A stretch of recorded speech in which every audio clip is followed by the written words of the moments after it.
There is nothing. Only warm primordial blackness. Your conscious ferments in it. No larger than a single grain of malt. You don't have to do anything anymore. Ever. Never, ever.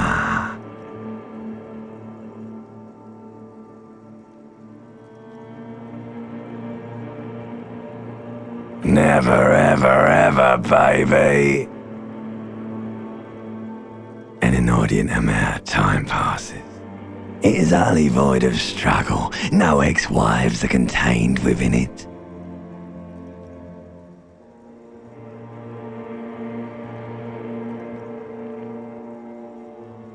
An awareness creeps up on you.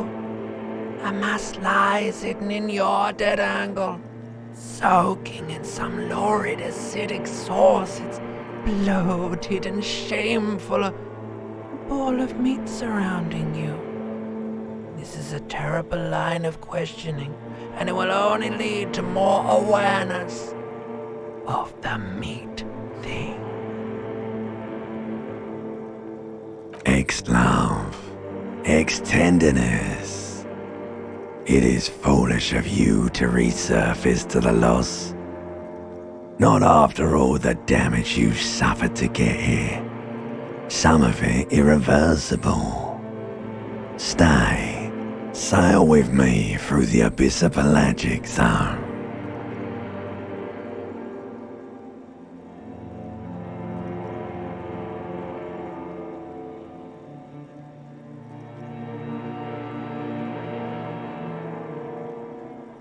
Do you really?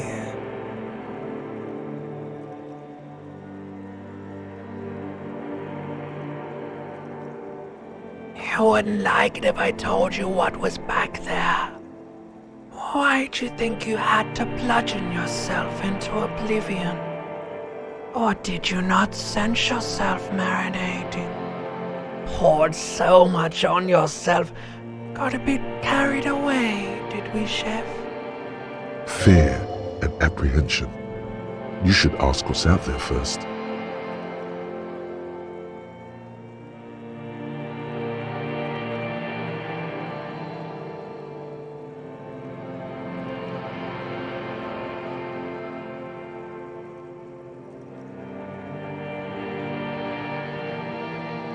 Somewhere in the sore, bloated man-meat around you.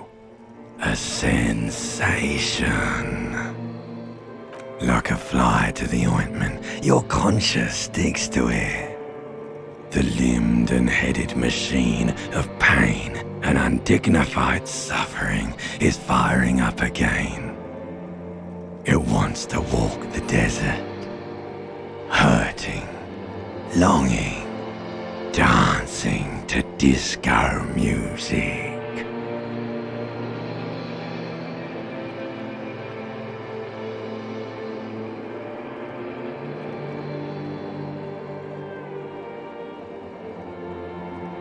The stench of liquor rises from your mouth, and with it, an ungodly headache.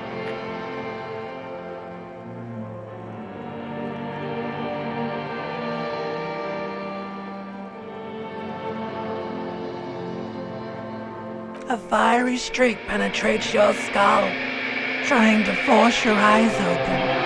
It's a sound, a clarion call from hell.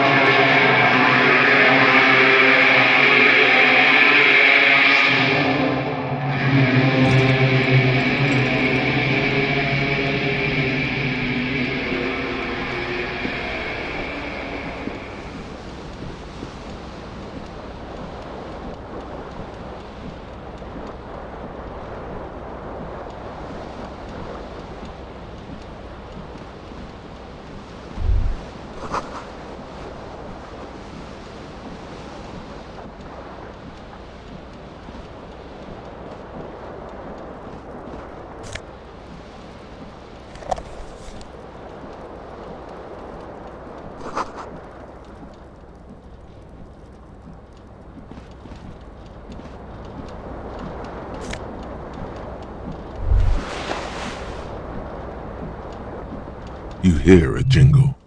Keys are clinking in the pocket of your flare-cut pants. It says, whirling in rags, on the aluminium keyring. There is a single key on the ring. The number 1 is etched on it.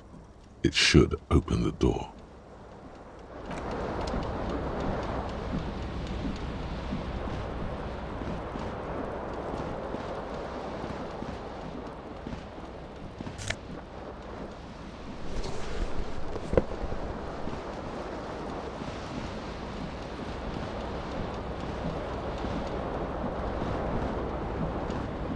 The window stands broken in its frame. Cold wind blows in.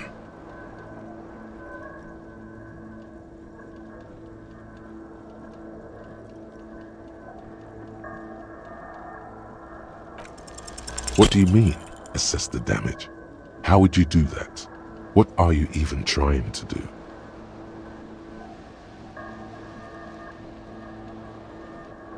The morning light hurts your eyes. It's hazy, but you see the ocean and some war-torn buildings.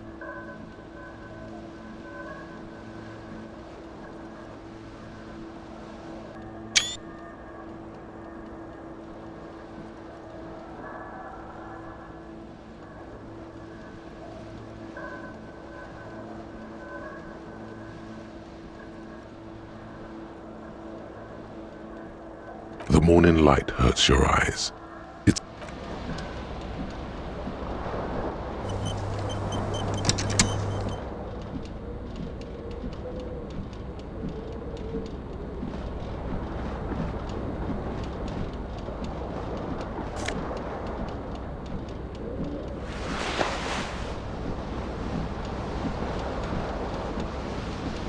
This fan has 2 chain pull switches. One ends in a tiny fan, the other in a light bulb. A truly horrific necktie has somehow attached itself to one of the blades.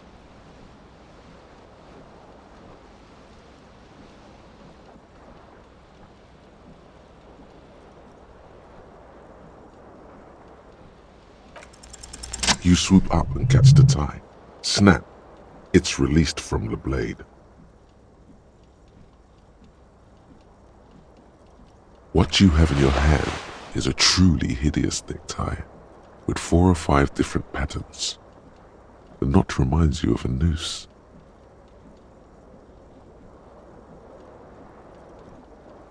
The blades come squeaking to a halt. A terrible mistake. Turn the lights off immediately.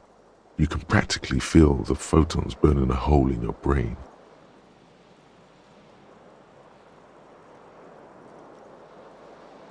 It's just a little hangover-induced photosensitivity. Don't overreact.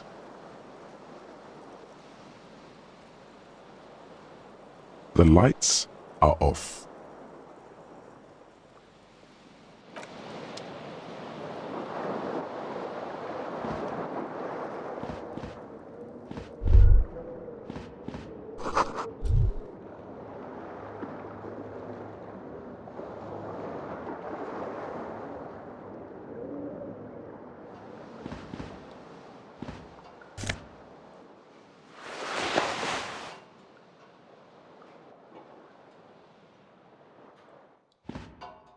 A mirror hangs above a bent and broken sink. In a fierce discharge of masculine energy, someone has ripped half the faucet off. Hot water sprays from the base and steam covers the mirror. You cannot see yourself, just the outline of a man. Suddenly, you realize you have no memory of the face that awaits you there, underneath the soft vapor.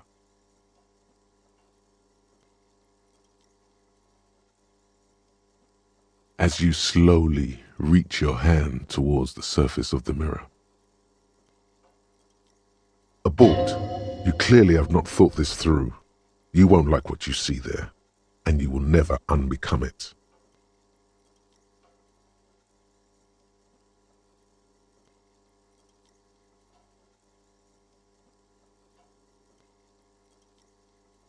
Yeah, there is definitely something wrong with it.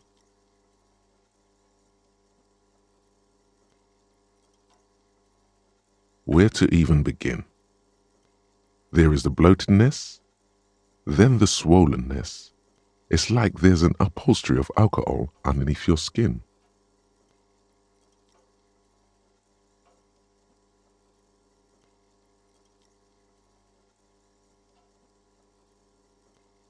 It's not. It's swollen and snail-like, wriggling between your fingers. Bet you are. Your nose feels like a small balloon in the middle of your face. It hurts when you honk it. It doesn't appear to be a particularly tiny nose either. Not with all the drinks it's absorbed for you. Don't be scared. It's only your face. It's not like anyone's going to see it. Behold.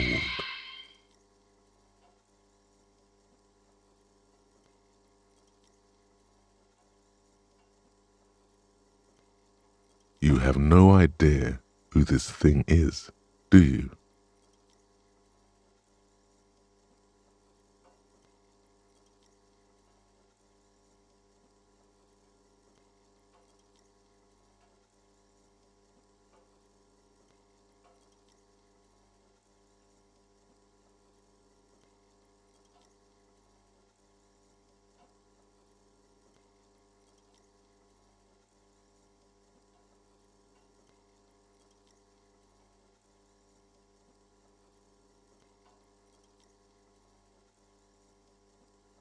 Whatever it is, at least it's dead now. There's clearly rigor mortis on your face. Oh wait, is that an expression? Are you trying to make an expression with that face?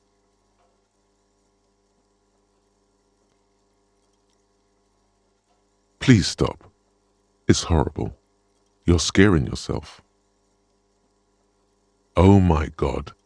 You can't stop. It's like it's not even voluntary anymore. You have worn that grin into your face and now it won't come off. What does it even mean? What is the emotion you're trying to convey?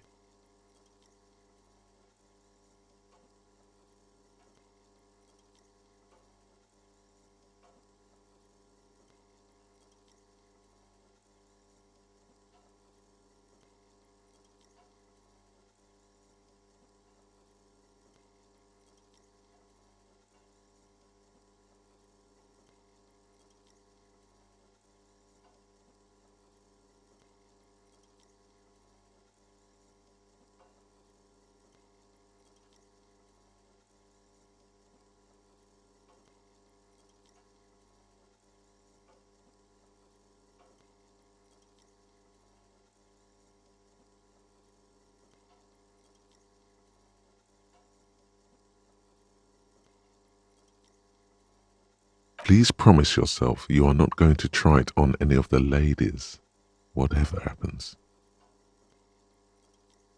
You liar. You can't even tell the truth to yourself. Go ahead, try something.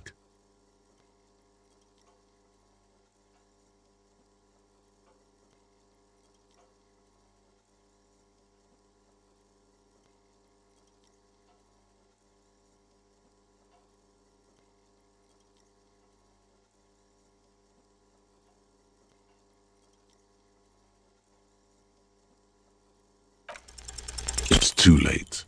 Like an image on film.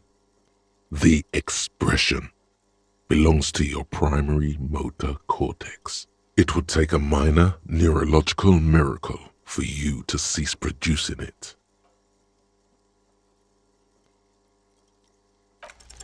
Like the rest of you, it comes from a bad place somewhere in the past. That's all you know for now.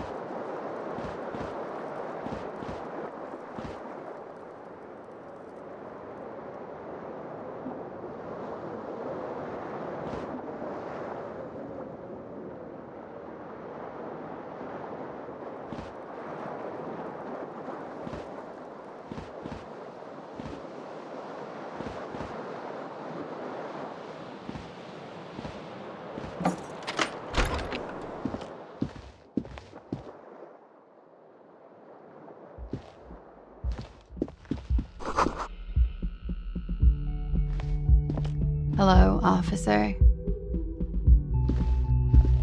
The young woman raises a cigarette to her lips.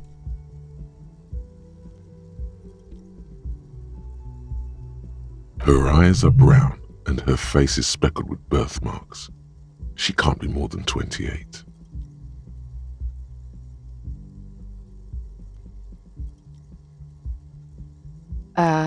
No.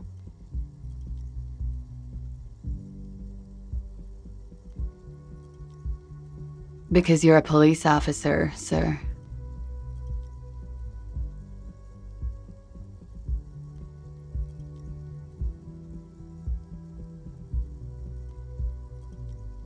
Okay, cool. I won't.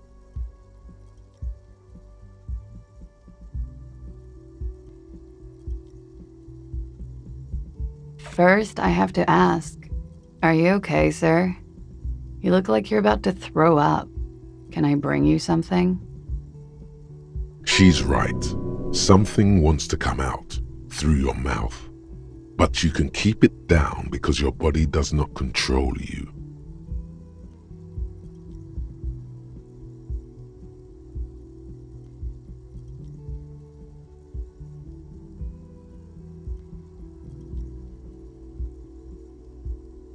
Sir, you've been here for 3 days. On official police business, as you put it. Couldn't say. In truth, so far, mostly drinking.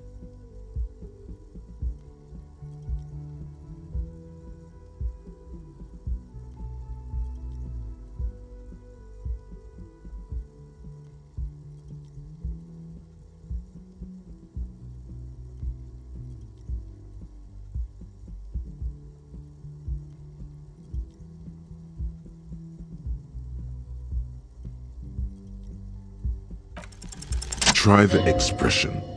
Come on, why are you still doing this?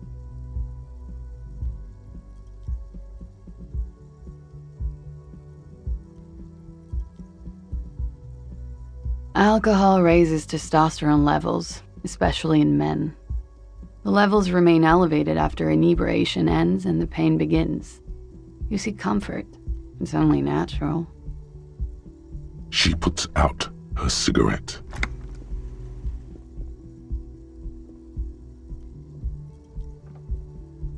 Something stirs in you as she's about to go.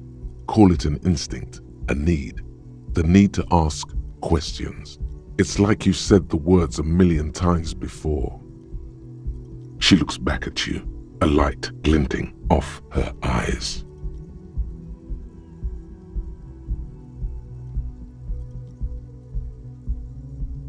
You're a cop, Harry. It is unnatural of you not to want to ask questions. Yes.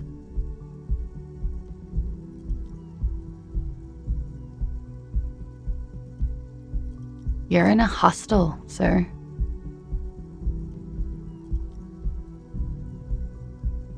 We are in Revachol. You sure look like you're from Revachol. Revachol parties.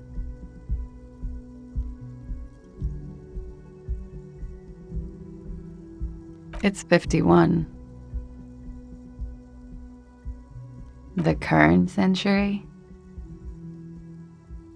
Centuries don't have numbers, they have names, and this is the current one. Civilization has existed for 8,000 years, sir. You're right. There is nothing funny about civilization.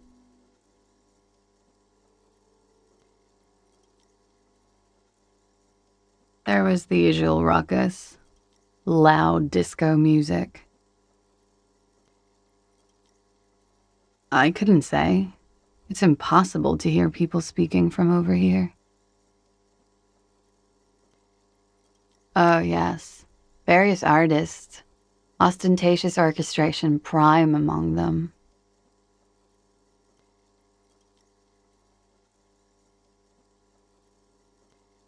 Oh, were huge where I come from.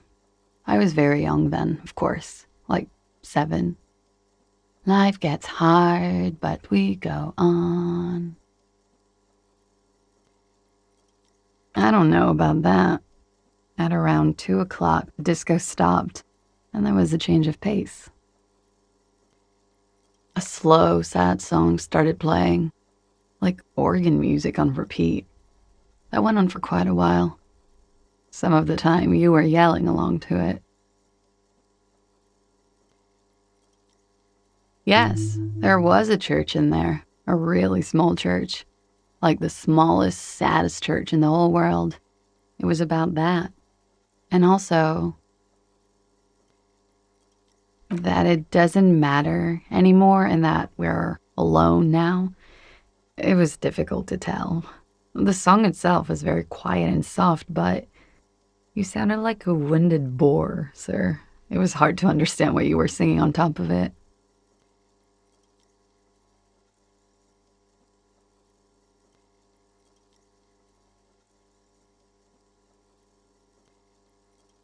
Yes, it was very cool.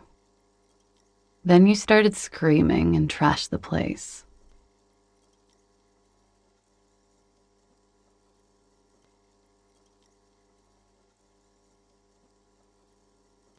No, it didn't sound like there was a fight. It sounded like someone was trashing their room. A window was smashed, the tape player probably.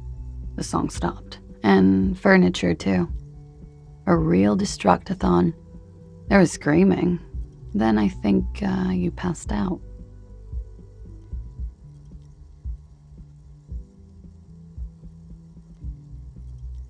There was.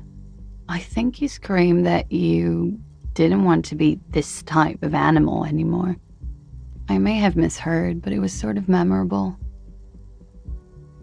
Sounds like you were in some real fundamental pain there, muscle man. I went out afterwards. Everything was quiet by then, around 4 or 5. And that was it. Glad to have been of assistance.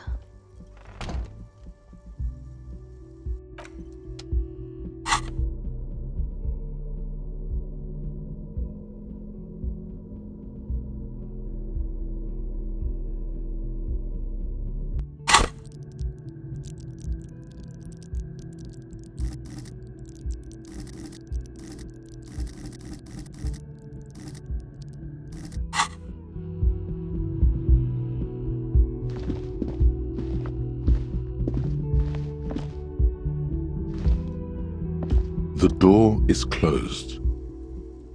There is no answer. You hear the shower being turned on, somewhere inside. A tremendous loneliness comes over you. Everybody in the world is doing something without you.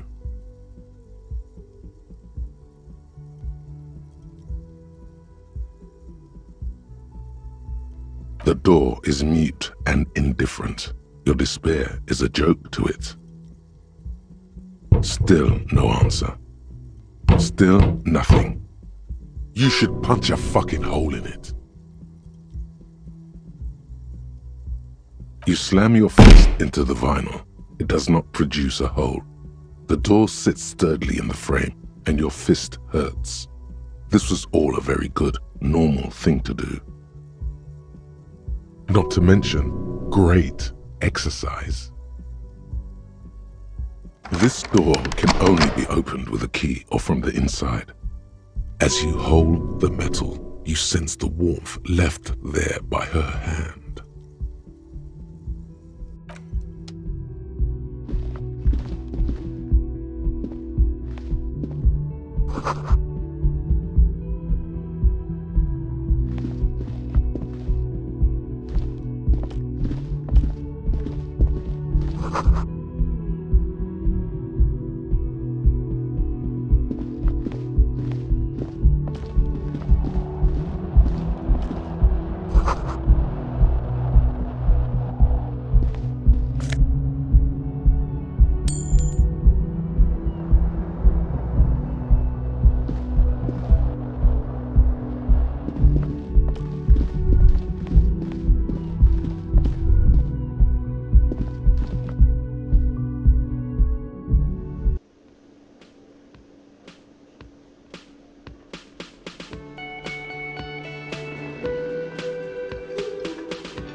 A man in his late 20s stands behind the counter, inspecting a stuffed seabird.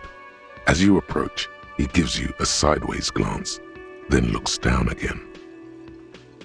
That was disdain in his eyes. Even now he's purposely ignoring you.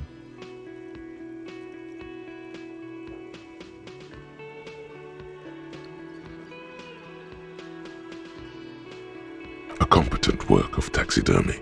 The white and brown seabird lies among piles of coasters and drying mugs, one of its wings broken.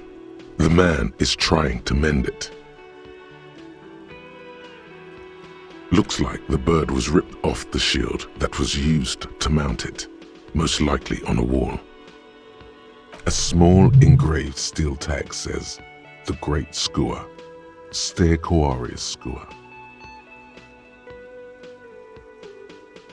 Look, your buddy is over there.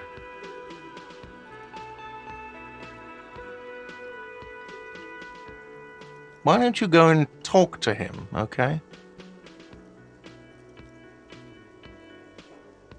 He pretends not to hear you, concentrating on the bird instead.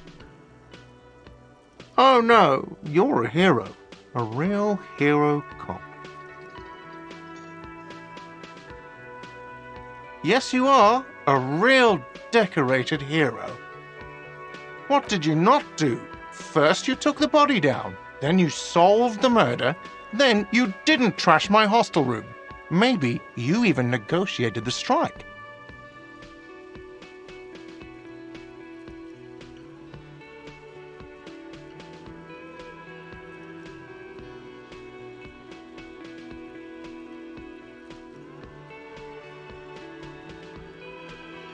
No, you see, actually, you didn't. You haven't done anything even remotely useful since you got here.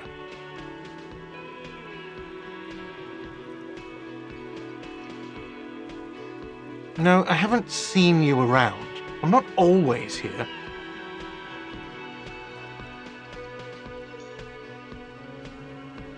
No, I'm not the bartender. I'm the cafeteria manager. He's very animated all of a sudden. This seems like a touchy subject. That period of my life is over. Not everyone who stands behind a counter is a bartender, okay? I'm the cafeteria manager. I have 3 cafeterias to manage. 3. Sylvie tends the bar here, not me. I'm only standing in. She just, you know...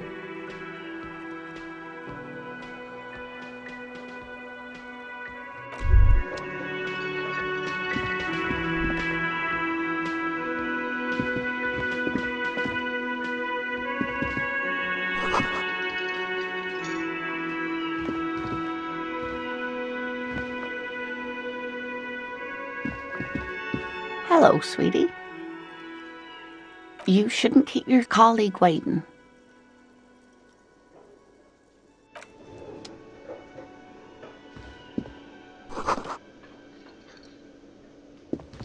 A bespectacled man in an orange bomber jacket is tapping his foot on the floor. Looks like he's waiting for someone. You. As you approach, he narrows his eyes and extends his hand in greeting. On the sleeve of his bomber jacket, as well as on its back, are the same enigmatic white rectangles as on your blazer.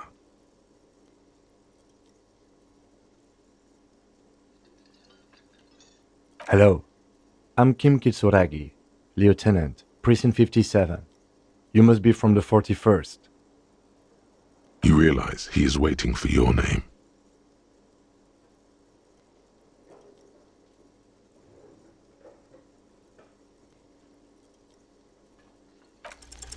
Raphael Ambrosius Cousteau.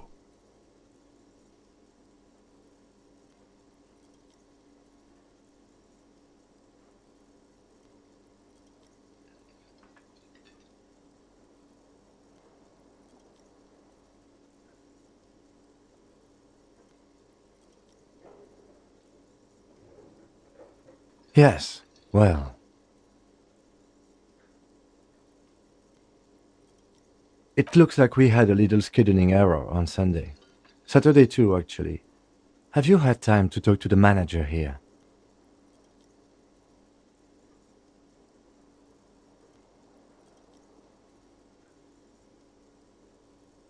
If you don't mind, we should talk to him again.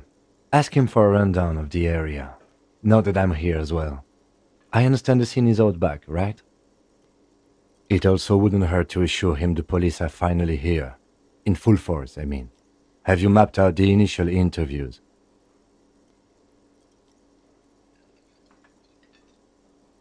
Right. And the interviews?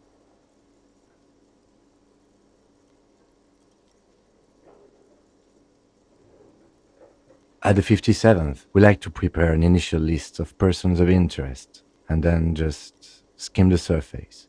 Prepare the field, get to know the players. You don't do that? Maybe it's not an inter-district practice.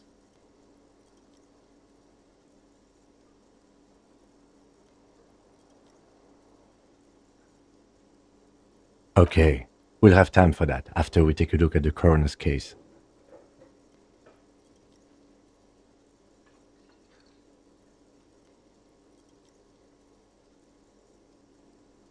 Have you removed the dead body from the tree?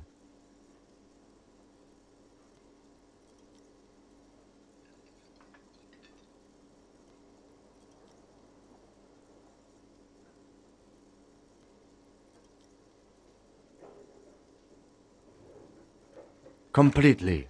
Does that mean you took the body down from the tree?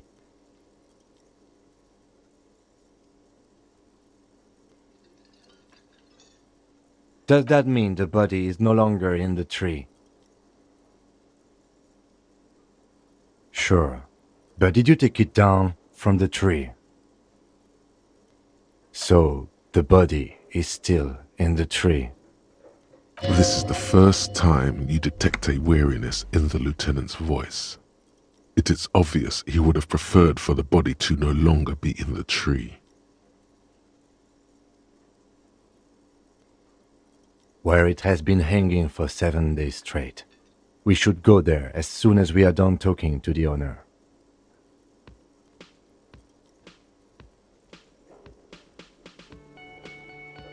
What a shame. Get to it now. Rip that body down from the tree.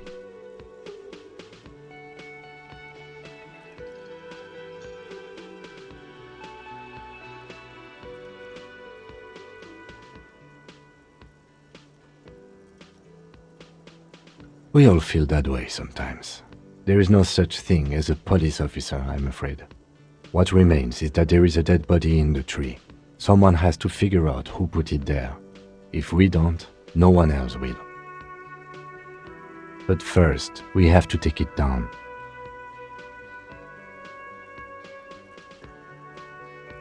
After it's been up in a tree for that long, any kind of ripping is inadvisable.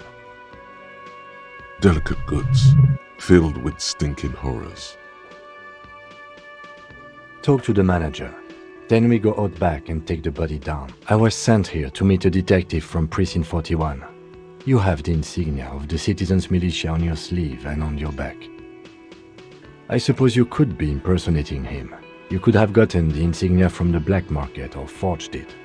But for now, I'm going to set those possibilities aside. I'm not from the Inspectorate General.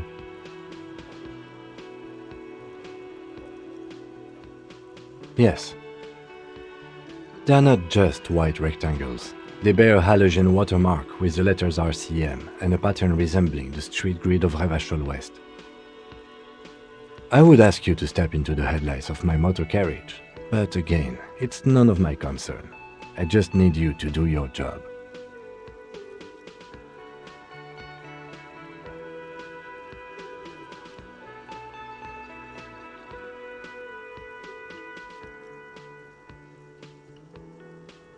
You mean you don't have a badge?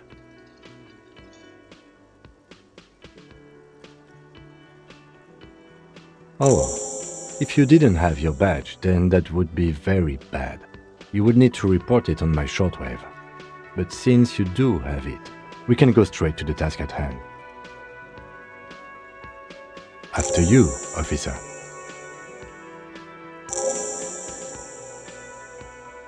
Lieutenant Kitsuragi is now in your party.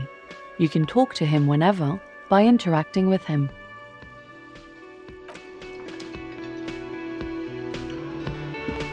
Hello, sweetie. Wait, who's Sweetie?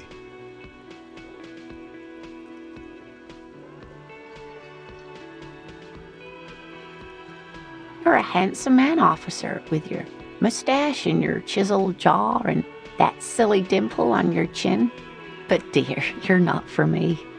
I'm too old and too married besides. You must forgive me. I'm getting so scatterbrained. I completely forgot to introduce myself. I'm Lena. My husband Morel and I are staying with our friend Gary just down the street, but I come here for tea when they're away.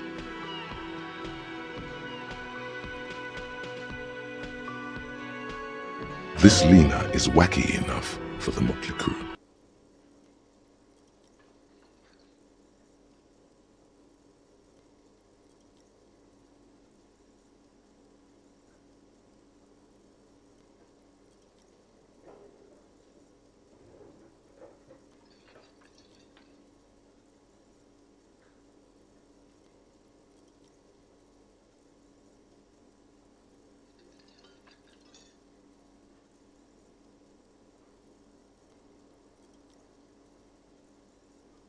Whatever do you mean?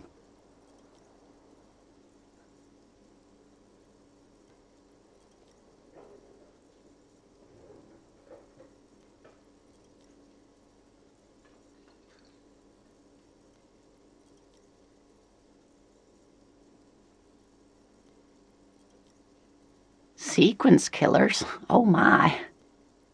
But I think you already have a partner, sweetie. A partner who needs you to help him get a corpse down from a tree.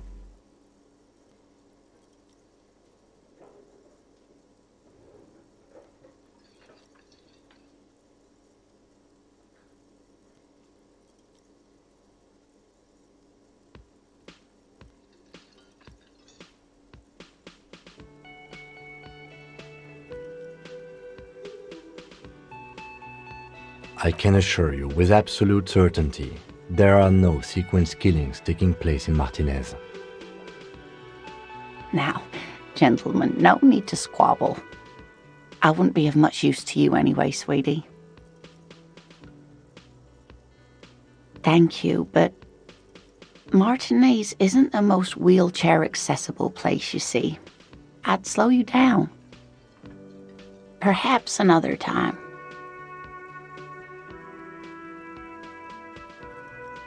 Of course, dear. Good luck with your case.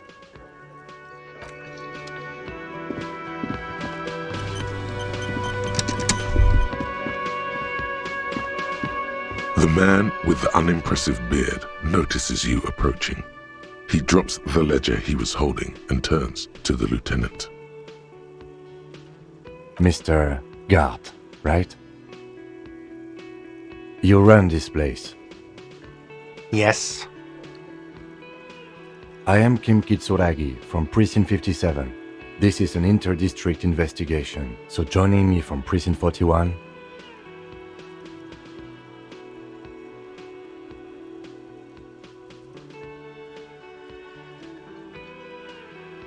Fantastic.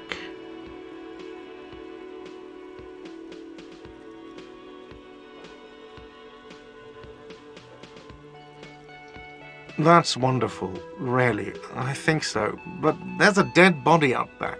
No one wants to work in these conditions. It's been a week. Sir, I understand your concern, but we are here to do a job. And for us to do it, I need you to stay calm. Yes, of course. I know it took us a while to arrive at the scene, but it also took you a while to call us. It was you who placed the call, correct? No, I only just got here. It was probably Sylvie who called you. She usually works the bar here. I'm only temporarily taking over her duties. Do you have her number? As a matter of fact, I do.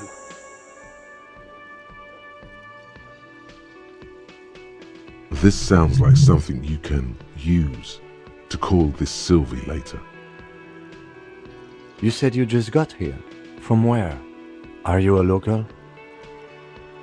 What, of Martinez? No, I live in Jamrock. I only sometimes come here to keep an eye on the place. This is just one of the many cafeterias I manage. But you still know your way around, yes? In case we need directions. Yes, I know where some things are, but as I said, I don't live here. I just used to work here. And I'm not going to start working here again, if that's what you think. I didn't imply that. Detective. Yes, Detective Cousteau. I have everything. You?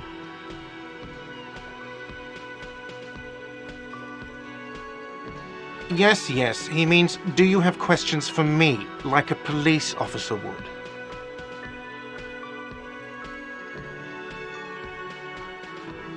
Behind this building, there's a courtyard.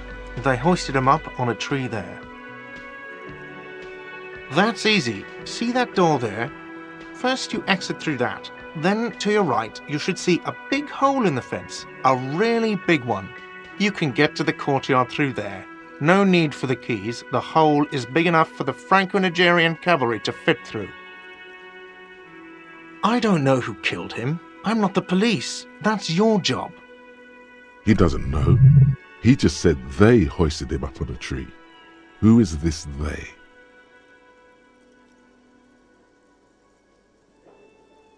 Oh, people are saying it was the union dock workers, that it was a lynching. The locals, the customers, the people who eat here, a lot of dock workers eat here. Sylvie told me everyone knows the dock workers did it. Did the debarders themselves tell her this, or is it a rumor? I don't really know. You'll have to ask her. I would suppose it's because they have nothing better to do. You mean the strike? Yes, the strike. The man they hanged was a security guard for the harbour company, I hear. A mercenary. The unionistas probably thought they'd send a message. What are you, crazy? Of course I didn't kill him! Suddenly you tense up. Blood is being pushed to your muscles. You should hound him on this. Hound him hard, the prey drive says.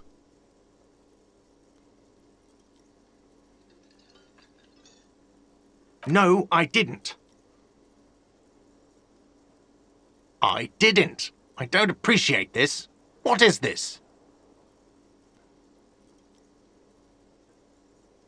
Do I have to answer him? Is this mandatory?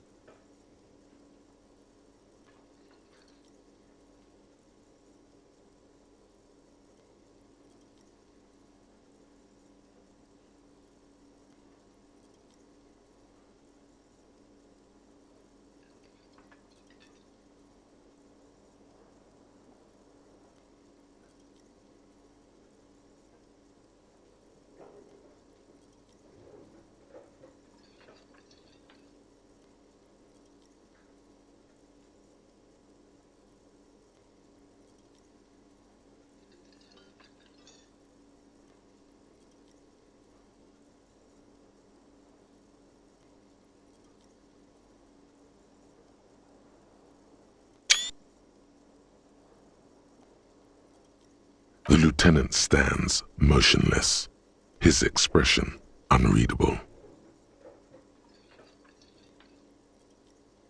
What are you, an idiot? I told you I haven't killed anyone. He ignores you. More. Press on. Push through. Fuck you, man. That's enough.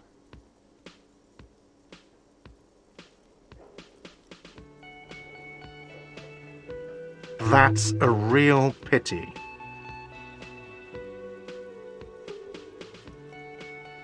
The lieutenant turns the page in the little notebook he's been scribbling in. She went away because none of your business.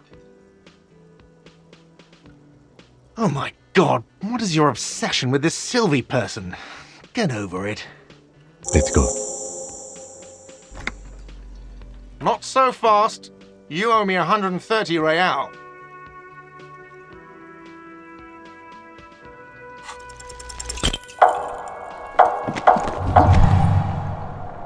One moment you're running like the wind, then you've suddenly turned around and are giving him the finger, furiously, with both hands. Why?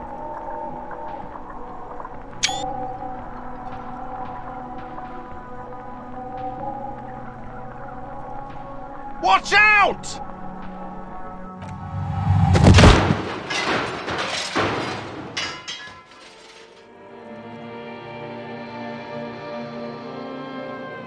Everything goes dark. Back so soon.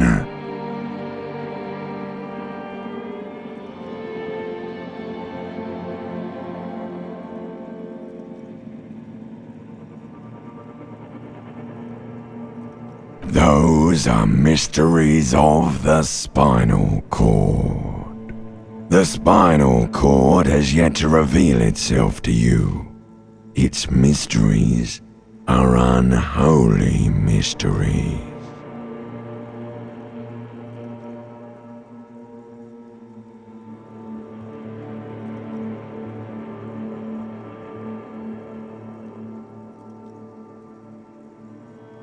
If it comes off like that, it's because it is. And you are. I was wrong to let you go. I should have kept you here. Is it bright where you are? Is it terrifying?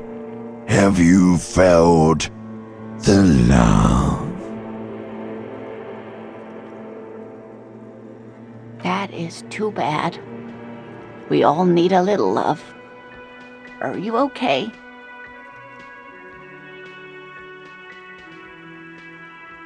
No, you have sustained a trauma to your lower neck. In addition, you have strained your left trapezius muscle. Pain surges down your back when you move. Ma'am, are you all right? Oh, I'm fine. He just tripped over my chair. Check on him. Sir, I didn't mean for this to happen. I'm sorry. This has always been a cop-friendly place. The drinks are on the house, okay? There were a lot of drinks on the tab. I still have to charge you for 3 nights and the broken window, though. That's 100 square. With your back against the cold mosaic floor, you feel the pain recede. You just need to get up and dust yourself off.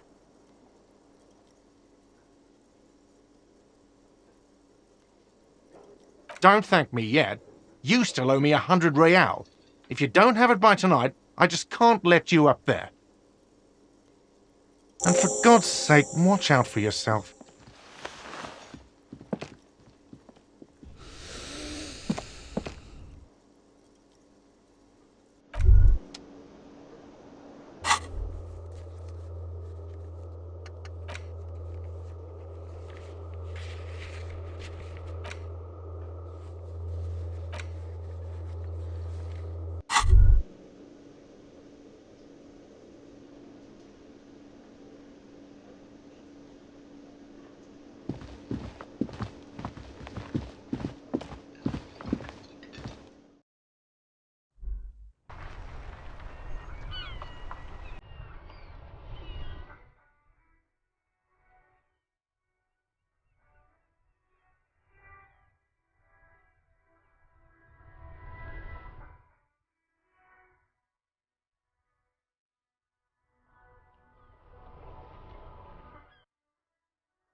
The RCM in Martinez. What can I help you with? We don't see a lot of police around here, that's all. Of course. What can I help you with? Of course. Where to? Oh, that's right there, in the yard. She's relieved someone has come for it, finally. Even all the way over here, there's a drop of death in the spring air. What do you mean? Yes, sir. District of Martinez. This intersection is called Roundabout North. He knows where we are. He just wants directions. There's the pier, the Cape Side apartment buildings, some more tenements. Not a lot, really. The harbor gates. Some kind of commotion, I think. I don't follow the local politics. A fleet store, too. Some shops and a bridge. The canal bridge leads to the coast, but it's broken, I think. Some kind of accident, probably. Just coast. There's a little fishing village there, and a fish market. But that got closed down ages ago. Rows of stalls under a broad roof, where silvery fish were heaped on newspapers. Water everywhere, pouring from the heavens in the shadow of the old church. I don't know. The abandoned kind? It used to gather every spring, but there's nothing to do there now. Just drug addicts. It's just water. No, actually, I think they call it the Martinez Inlet. There are some islands in the bay, but they're hard to reach. No problem. Excuse me? Oh, well, I didn't write it there. I'm just sitting here. I don't know anything about that either. As I said, I didn't write it. No need to worry. We are not saying you did. Okay. Well, I didn't. Me? I am just a gardener. I am pleased to meet you too, officer. Of course. I won't hold you back. If there's a corpse, then you're going to need those gloves for the autopsy. Sure, keep them. I have another pair. Really? None. Maybe just a tiny bit of annoyance.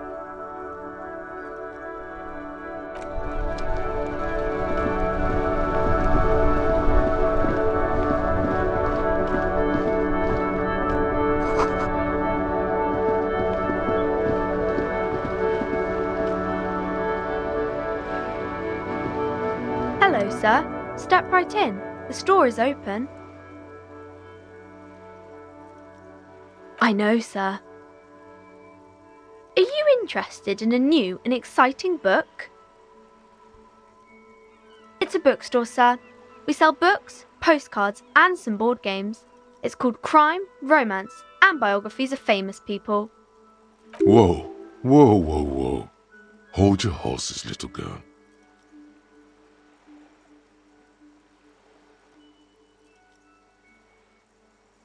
You're fooling nobody. Sir, are you okay? You've been standing here silently for a while now. It's a bookstore, sir. We sell books, postcards. Whoa, whoa, whoa, whoa. That is a book. They have stories inside them. It's like someone told you a story in a really long letter. A postcard is a small cardboard picture. You can write a few words on the other side and send it to your friend or beloved.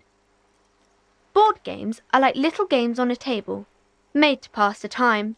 There are several different ones, but sailors here mostly buy cards. My pleasure. Anything else you'd like to know? Okay, sir. I'll try to answer any questions you have. I hope they're about books. My name is Annette, sir. My mum, her name is Plaisance. She owns the store. She's inside minding the register or organising the stock. Feel free to step in and browse our wares. I'm signalling that the store is open. Otherwise people might not know. They'd miss out on the crime, romance and biographies of famous people.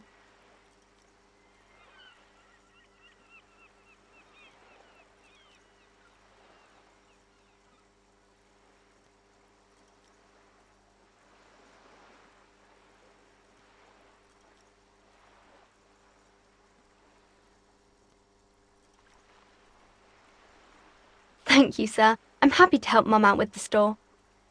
I do my studies at home at the moment. I have to help Mum keep this place running. Mum says it's necessary to do both because it builds character. Mum says a proper worker is dutiful. That's how you get ahead in life. You succeed. There is stress and unease behind these words. She's reciting etiquette. Mum says it's peachy. She was a little afraid at first. There's talk about this house being cursed. Cursed in the way that makes them say that no business has ever really thrived here, sir. That they all go... I wouldn't really say it like that, but I guess so.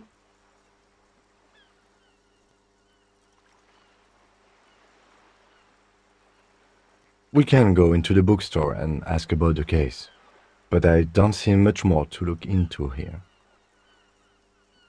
Yes, please do look at our wares inside.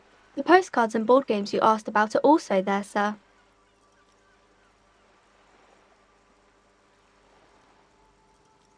It does not manifest itself in any way. It does not exist. I liked it better when we were talking about whether it's appropriate to stand out in the freezing weather.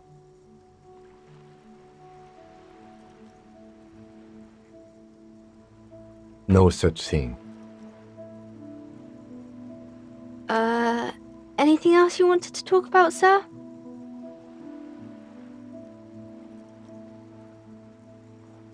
Nothing really, sir.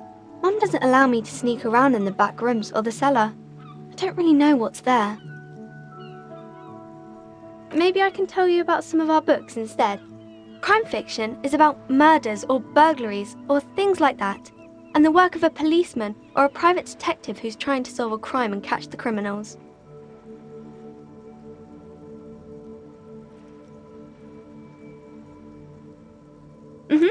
And it's kind of like a puzzle too. You can guess who the criminal is or how the good guys are going to catch him. You don't look much like a policeman. Didn't mean to offend, sir. Sorry, sir. It's just that you don't look like Dick Mullen.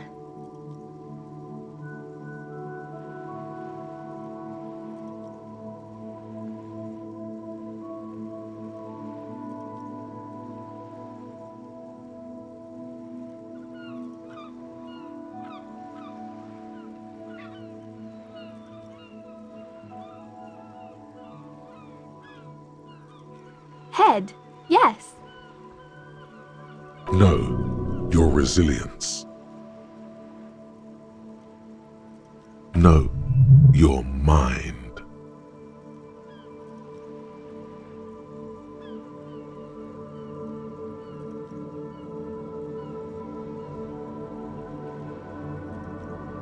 No, he's wicked smart in the stories.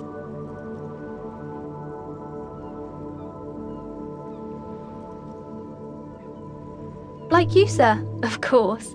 He's just a fictional character. He's no match for you. Maybe you can show me some real police work, sir. Like in the books. You fail to deduce anything substantial. She waits intently.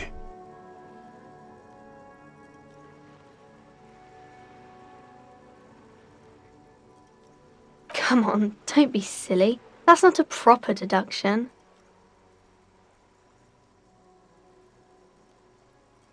It's the type of book where there's a rich lady and she has to choose between the good man and the bad man. Or there could be a story about a poor lady getting a rich man. It's about man and lady business, sir.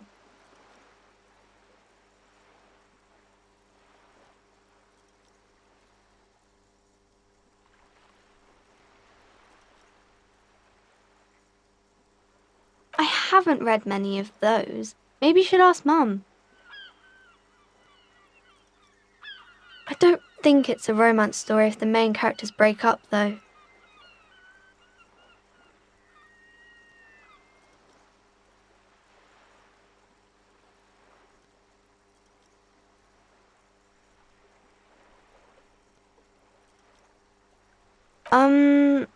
No, I don't know.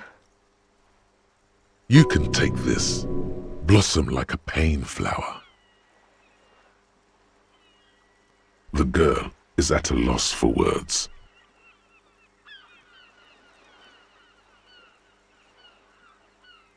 She shifts and sways on her feet, looking confused and uncomfortable.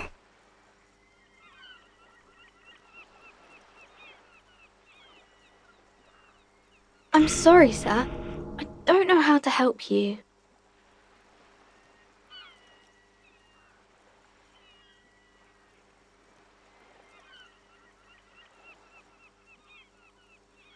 Sir, sorry, sir. I'm still little. I can't...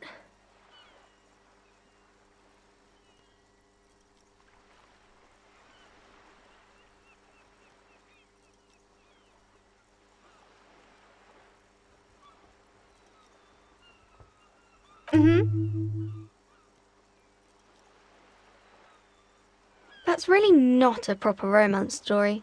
That's more like everyday life. Not in romance books, sir. These are about nice and pretty people, and everyone is happy in the end. These are not very common. You can't have a choice between bad and bad. Nobody wants to read a story like that. Well, maybe then it's fine. Maybe if the lady then decides not to pick either, because she doesn't need a bad man. Yes, that would be interesting. It happens, but usually the guy gets rich in the process, or should actually be rich himself, but has lost his family property unjustly, like during the revolution or something. Those are unhappy books, for most of the pages. People sad about what they have lost, but then it all turns out just fine in the end. Maybe some about other books?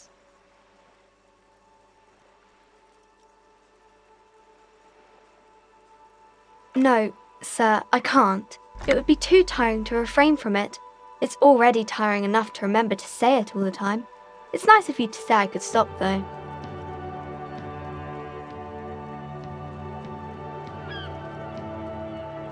That's a friendly enough face, most of the time.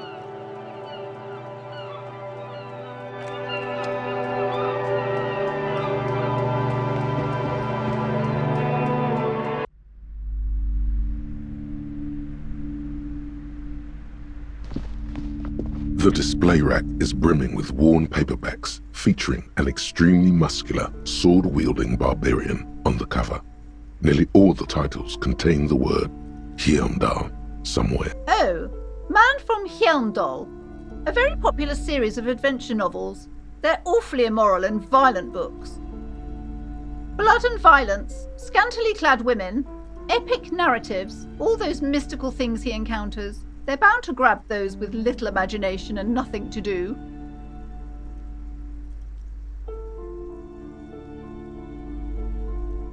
At last, someone sensible. However, I still urge you to buy one. Can't judge a book by the cover, they say. If you're a novice of the series, I'd recommend Heimdallaman, The Man from Heimdall. It's supposed to be a good introduction to the series. Rows and rows of Heimdallamen blur your vision. You make out some titles. Man from Heimdall and the Mammoth Riders. Man from Heimdall, Return to Heimdall. And the solipsistic Man from Heimdall and the Heimdall Man. Maybe 100. Man from Heimdall and the sages at the end of the world. Man from Heimdall and the false god. Man from Heimdall and the scorched earth. Man from Heimdall, the Heimdall colonies. Man from Heimdall and the swamp beast. Man from Heimdall and the snow crabs. Those snow crabs are worse than they sound. Not even close. Man from Heimdall in hell. Man from Heimdall and the forest of slaves. Man from Heimdall under the lake. Man from Heimdall, Heimdall burning. There's even The Trial of Death, a pastoral combat game book set in the world of Heimdallaman, and so much more.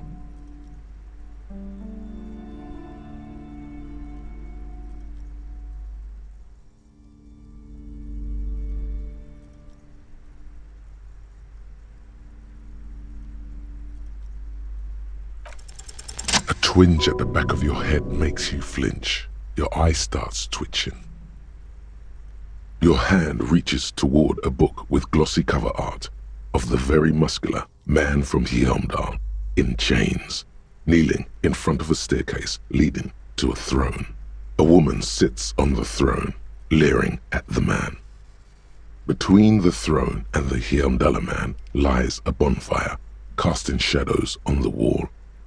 The shadow of the woman's headdress looks like a pair of devil horns. The title reads, Man from Heimdall and the Devil Woman. Especially those leering types who seem to wear nothing but an armored bikini. There's also some sort of a snake lizard beast slithering around her abdomen, chest, shoulder region. The display rack before you is burdened under piles of Man from Heimdall novels.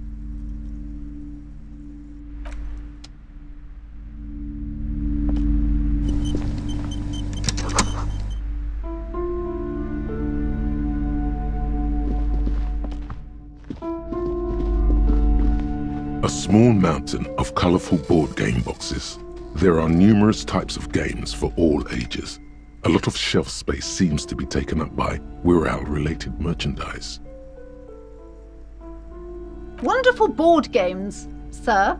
The Viticulturist is a classic for sure, or perhaps you'd like Archipelagos of Insulinda, a very educational game for those interested in geography.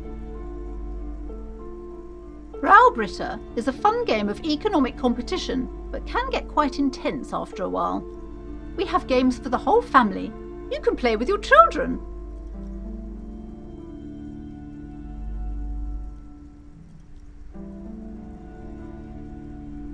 Friends are technically like family. For playing with friends, I'd recommend Suzerainty. It's a civilization building game where you build a civilization, then set off to brutally colonize and repress other civilizations. It'll cost 12 real. Lousy auras there. No, role-playing games are popular among those types. You know, who are into those kind of things. Personally, I don't like it. Not at all. I've heard they turn people into occult enthusiasts. That they have rituals where they try to summon entities. Highly immoral stuff. You can still buy them, though. An endless variety of source books, lore books, and codices litter the table. The topmost book is titled Welkin Compendium, 2nd edition. There's also a large hardbound tome with intricate cover art, The Hunters of Katawak, Boreal Creature Compendium, and a Pick Your Path adventure game book titled Tales of Wirral, Cavern of Velkrag. There's a box that says Wirral, 3rd edition Mega Setting Supplements module. The side panel notes, a fantastique adventure board game, new maps and miniatures. A sticker on it displays 25 real. Nonsense for anemic Beano-clads.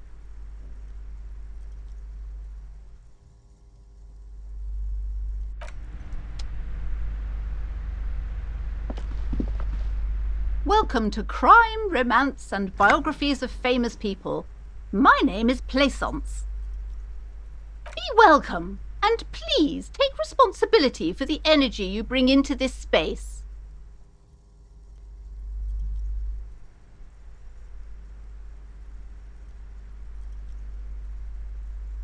Sir, don't be ridiculous. I certainly will not give you money. I would be doing you a grave psychic disfavour. One has to earn one's success, even if one is a police officer. Handouts are nothing but manipulation. All they do is make you dependent. Son, you got destroyed there. What an idiot you are. I am the proudest owner of our little shop of culture.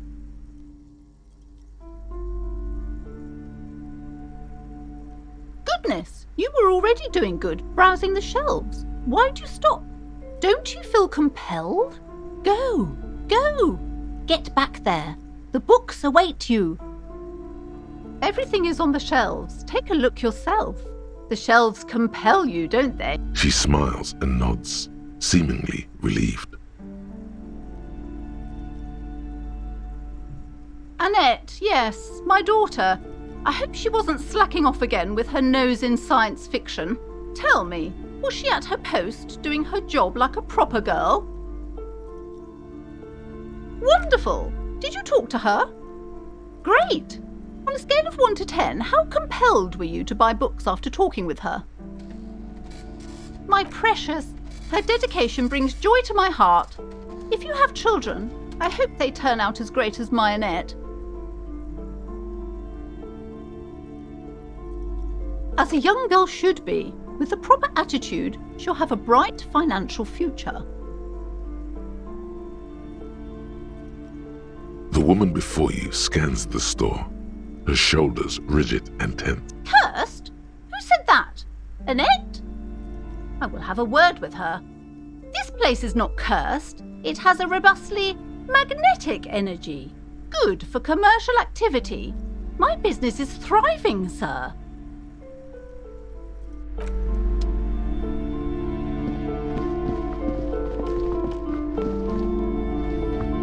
These shelves are overburdened with books from the same series. You see the name Dick Mullen over, and a couple of spook novels hide amidst all the detective books. Thrilling tales of spycraft and daring-do. Oh, crime, robberies, murders, even sexual crimes. We're fortunate to have Dick Mullen and his stories to sort all that out. You're a police officer, apparently. You should buy all of these.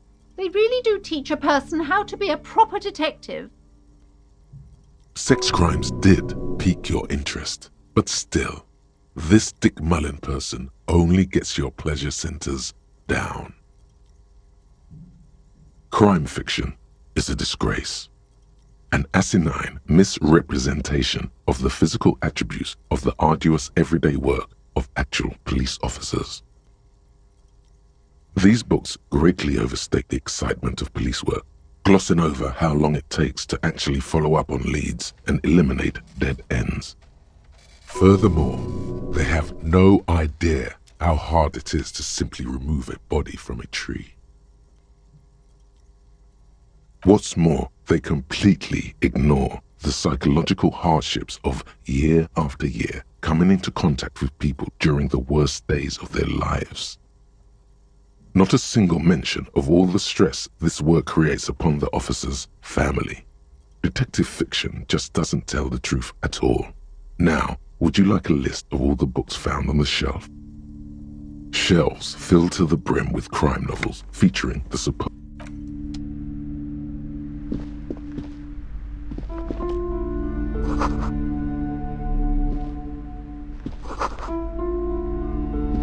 The plaque on the shelf reads, Biographies of Famous People. You see a large variety of names, none of which ring a bell. I would say The Greatest Innocence. Yes, most certainly. It's an important educational tool delving into the depths of history, religion, and their relation to innocentic power. A very influential historical figure.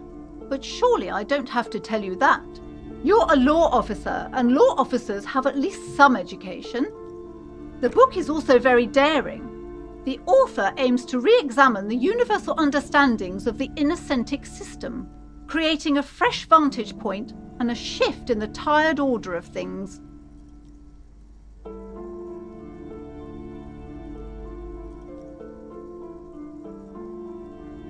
Perhaps for a layman, deep analysis is necessary to peel back the multi-layered meanings.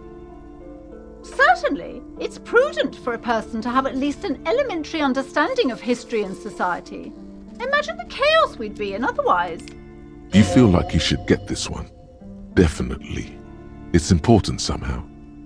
There's something personal inside.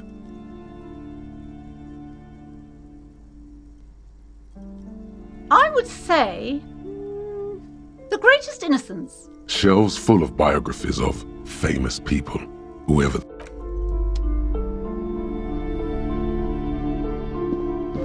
Several maps have been attached to a bulletin board hidden inside the alcove. They're held up by small pins. The board has come loose from one corner. The maps look old and faded. Your eye catches a map of Insulinda, a map of Revachol, and a map of Martinez. This large map displays archipelagos. You see a constellation of small dots on the light blue emptiness of the Insulindic Ocean. The largest in the northeast is La Caillou. You are here. Another far away in the southwest, Seminese Islands, Ile de Fantôme. Ozon, Laurentide, Fas à la Mer, Archipelagos, North Arcade Islands, all just specks of dust on the vastness of the Insulindic. On the edges of the map, the color fades into a blur of dotted lines, black and white. In the northeast, a dust mite stands on the north coast of Caillou, in a bookstore.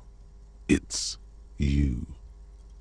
Radiating outwards from you, the suzerain Revachol. With a radius of 80 kilometers, still, the crown jewel of this Isola would be barely visible. You can, on Caillou, Revachol, a single black star, on Ozon, Fondelier, and Vilmandu, on Archipelagos, Croyan-Moran, Villiers, on Seminine, Olduvai, and on Laurentide, Deora of the Seven Seas. The ocean breaks apart into a tangle of cosines and azimuths, all pointing into pale nothingness. Mwindi is the north azimuth. Grad is the northeast azimuth. Samara is the east azimuth. Seol is the west azimuth. Isolas, they're called. Connections to other worlds, words past the Insulindian, unknown to you. You only know you've never been there. You have little idea what they are. Distant stars, gods, but looking at them makes you feel almost non-existent. Whatever they are, the Isolas are immeasurably large compared to you, and very, very far away. Perhaps they are gods, gods of distance and outer dust. The north coast of a verdant island is shattered by the delta of a river. It is the River Esperance. Countless bridges put the shards back together, connecting city blocks to river islands. La Delta says a great artificial heart in the center, teeming with life forms and construction.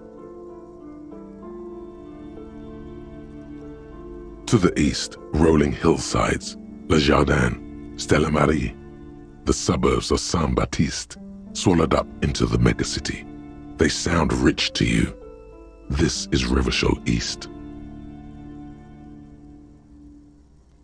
Hudon, it's somewhere to live. Not bad. Then there's Jamrock. It's bad. People shouldn't live there, but they do. Then Forberg. It's almost as bad and much larger. Then Coal City. It's the worst. You feel you're just west of Coal City, somewhere above Jamrock and close to Coal City. It's not really a map. It's a tourist thing. A picture postcard with buildings on it, drawn from an isometric perspective. A date in the upper right corner says 48. Still, it's detailed. Could be pretty useful for scouting ahead. You see the jagged boxes of an industrial harbor, even the whirling in rags there. I'm sorry, officer. The map of Martinez is the only one available. The other two are not for sale anymore. And besides, you could scarcely afford them. They're quite valuable, though they might not look it. The map of Martinez is 90 cents, though. That old thing? It's an out-of-date map of a tourist location that never was nor came to be. From when some design studio people tried to spruce the place up 4 or 5 years ago. They also renovated the horse statue, set up those coin-operated viewers, and designed the new street lamps. They didn't get that far, for some reason. A shame the project never got going. Would be nice if someone fixed Martinez up. All these ruins are bad for business.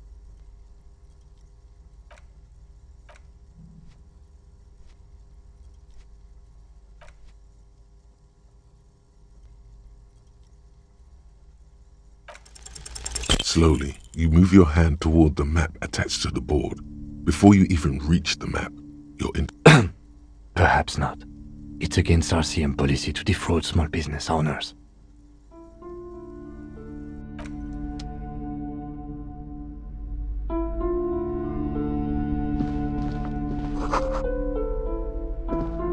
This bookstore is not strictly about crime, romance, and biographies of famous people. There's also a wide range of paranatural literature. Amidst the various books, you find one written by someone named Matthias W. Dundas. It's about wholeness, unity, balance. The point of the book, and many others on this shelf, is to give people medicinal advice in situations where they don't have access to paid health services. It serves platitudes, while also telling everyone that traditional medicine, the kind people don't have access to and which costs more than this book, is garbage and would only give you cancer anyway, without even curing your cold or anything.